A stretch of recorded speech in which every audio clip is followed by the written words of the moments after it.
Bonjour, mesdames et messieurs, chers éditeurs, bienvenue, chers auteurs. Bonjour. Bonjour, rebonjour Stéphane Van Peuvelde, à cette 11e fois du livre belge. Eh oui. Donc vous êtes un fidèle.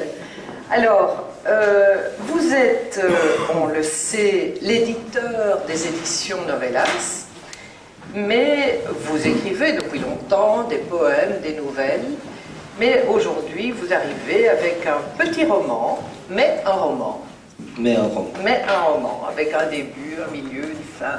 Et vous le consacrez à un adolescent qui est au fond déraciné et qui doit s'adapter à son nouveau milieu. Il n'a plus de parents et il se retrouve dans un lycée. Ses grands-parents vont l'élever, ou adoptifs. Ses parents adoptifs. C'est un tout petit peu plus complexe. En fait, il s'avère que sa mère a une grave maladie. Son père est parti on ne sait où, donc du coup, effectivement, il se retrouve sans tuteur légal. Et pour pouvoir terminer une scolarité plus ou moins normale, ce n'est pas mis dans le livre, mais on suppose qu'un juge a décidé qu'il allait être placé chez son grand-père.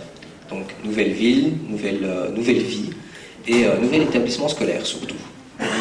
Alors, au fond, c'est un livre sur les facultés ou les difficultés d'adaptation.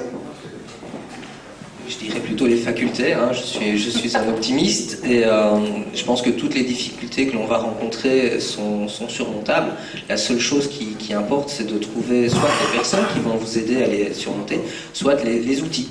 Et dans le cas de Godai, c'est une rencontre de Highline, son ami sur le papier et dans la vie, et la couture. Et la couture. Et la couture, voilà. Ce qui est un moyen comme un autre, mais plutôt rare, je dirais, dans la manière de se développer, de nouer des contacts. Quel âge a-t-il? Vous situez votre roman? Il a 17 ans. Oui. Alors j'ai employé le terme lycée parce que ce livre est aussi vendu en France. Et les Français font la différence entre le collège et le lycée. Bon, moi, je suis issu d'une école catholique, donc un collège en Belgique. Donc j'ai vraiment pris la différence. Il s'inscrit dans une classe de couture, mais il y a une raison derrière. C'est parce qu'en fait, il aimerait bien pouvoir gagner de l'argent pour financer les soins de sa mère. Et il a trouvé comme solution la plus pratique, c'est de faire des retouches, de créer des vêtements, ce qui va finalement lui permettre de devenir, d'une certaine manière, styliste. Mais ça, c'est dans une autre vie, peut-être une autre histoire plus tard. Oui. Mais je dirais, le fil conducteur, évidemment, nous savons que le thème global de cette foire, c'est la liberté vue sous tous ses angles, de toutes les manières. Qu'en fait-il, lui, de cette liberté? Est-ce que vous croyez qu'au départ, il est moins libre que les autres? Alors ça, c'est un grand débat que les adolescents peuvent avoir en essayant de se confronter à ce qui existe. La plupart estiment qu'il faut s'opposer au système. Godai ne s'est jamais opposé au système. Il a toujours pris la vie comme elle venait. En ce sens, c'est ce qui fait sa force et sa liberté. C'est qu'il a une liberté de pensée, une liberté d'esprit. Il a la possibilité de prendre toutes les décisions et de les assumer sans que personne finalement ne lui fasse de reproches. Son grand-père est là pour l'aider, le guider, mais il ne va jamais lui interdire ou l'obliger à faire quelque chose.